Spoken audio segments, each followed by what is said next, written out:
அஸ்ஸலாமு அலைக்கும். Hi everyone, welcome to Mumtaz delight.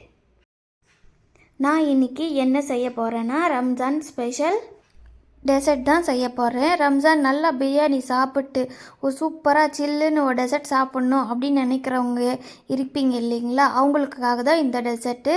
இந்த டெசர்ட்டோட பேர் என்னென்னா ஜவ்வரிசி கேரமல் புட்டிங் தான். வாங்க எப்படி செய்கிறதுன்ட்டு பார்க்கலாம். இந்த டெசர்ட்டுக்கு ஃபஸ்ட்டு பால் தேவைப்படும். இதில் நான் வந்து 1/2 லிட்டர் பால் எடுத்திருக்கேன்.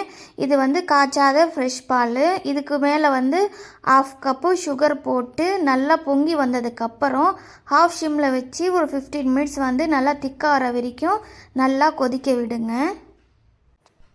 15 மினிட்ஸ் பால் நல்லா கொதித்ததுக்கப்புறம் இந்த பாலை வந்து நம்ம அப்படியே ஆற விட்டுடலாம். அதுக்கப்புறம் நம்ம வந்து ஜவ்வரிசி வேக வச்சுக்கணும். நான் 1 மணி நேரத்துக்கு முன்னாடி 1/4 கப் ஜவ்வரிசி ஊற வச்சுருந்தேன். ஊற வச்சு வேக வச்சிங்கன்னா ரொம்ப சீக்கிரமாகவே வெந்துடும்.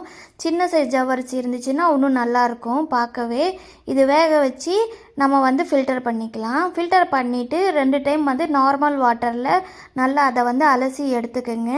ஏன்னா அது வந்து நல்லா ஒட்டிக்கும், ஸ்டிக்கியாக இருக்கும். அலசி நம்ம எடுத்தோம்னா நல்லா உதிரி உதிரியாக இருக்கும், அதனால தான்.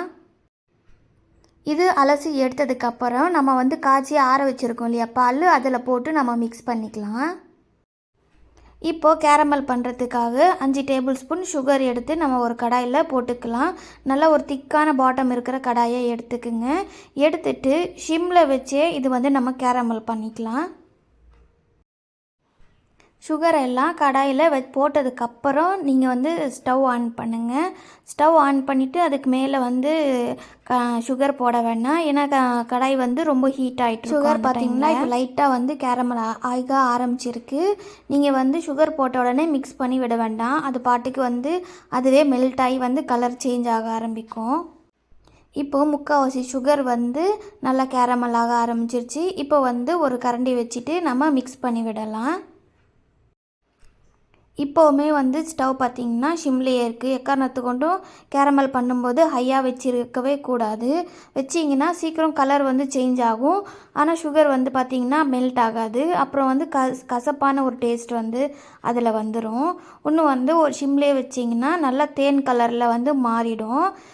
இந்த மாதிரி நல்லா மாறினதுக்கப்புறம் நம்ம ஸ்டவ் ஆஃப் பண்ணி நம்ம வந்து எந்த பேனில் வந்து புட்டிங் பண்ண போகிறோமோ அதில் நம்ம வந்து போட்டுக்கலாம்.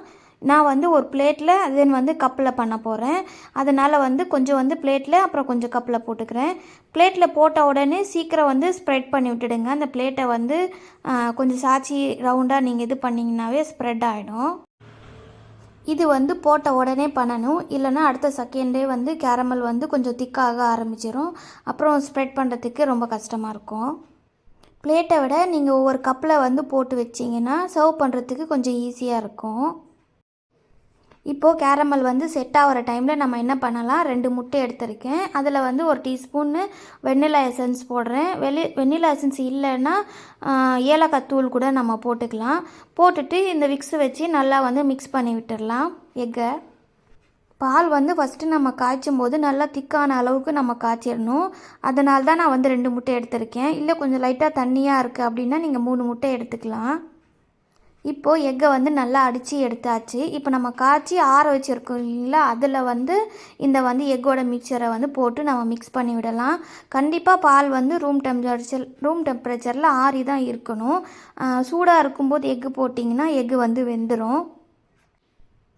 பாலில் போட்டதுக்கப்புறம் நல்லா இப்போ மிக்ஸ் பண்ணி விட்டுடலாம். அதிலே வந்து ஜவ்வரிசி எல்லாம் போட்டிருக்கீங்க இல்லையா, நல்லா மிக்ஸ் பண்ணி விட்டுட்டு நாம் கேரமல் வந்து ஊற்றி வச்சுருக்கீங்களா அந்த பிளேட்டில் வந்து நம்ம பால் மிக்சரை வந்து நம்ம ஊற்றிக்கலாம்.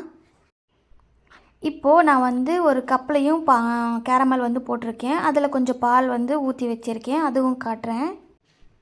இந்த மாதிரி செராமிக் கப்பில் யூஸ் பண்ணுறீங்கன்னா ஹீட் ப்ரூஃபாக இருக்கான்னு பார்த்து நீங்கள் வந்து இந்த மாதிரி கப்பு யூஸ் பண்ணுங்கள். இப்படி வந்து சர்வ் பண்ணுறதுக்கு கொஞ்சம் ஈஸியாக இருக்கும்.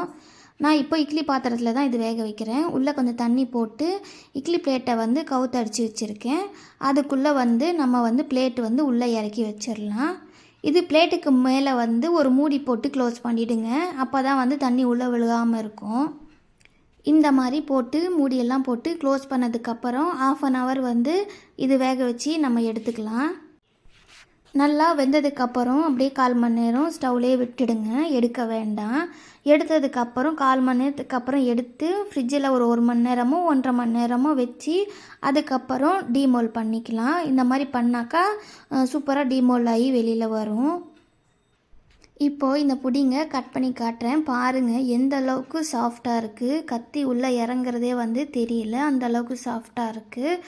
நீங்களும் இந்த ரம்ஜானுக்கும் இஃப்தார் டைம்லேயுமே இது வந்து செஞ்சு பாருங்கள். செஞ்சு பார்த்துட்டு எப்படி இருக்குன்ட்டு மறக்காமல் மும்தாஸ் இல்ல சேனலில் வந்து கமெண்ட் பண்ணுங்கள். உங்கள் ஃப்ரெண்ட்ஸ் அண்ட் ஃபேமிலிக்கும் ஷேர் பண்ணுங்கள். இதை வந்து நீங்கள் எந்த அளவுக்கு ஃப்ரிட்ஜில் வச்சு சில்லுன்னு சாப்பிட்றீங்களோ அந்த அளவுக்கு டேஸ்ட் வந்து சூப்பராக இருக்கும். இது மறக்காமல் நீங்கள் ட்ரை பண்ணி பாருங்கள். ட்ரை பண்ணி பார்த்துட்டு எப்படி இருக்குன்னு சொல்லுங்கள். மறக்காமல் மும்தாஸ் இல்ல சேனலை சப்ஸ்கிரைப் பண்ணுங்கள். உங்கள் ஃப்ரெண்ட்ஸ் அண்ட் ஃபேமிலிக்கும் ஷேர் பண்ணுங்கள். தேங்க்யூ ஃபார் வாட்சிங்.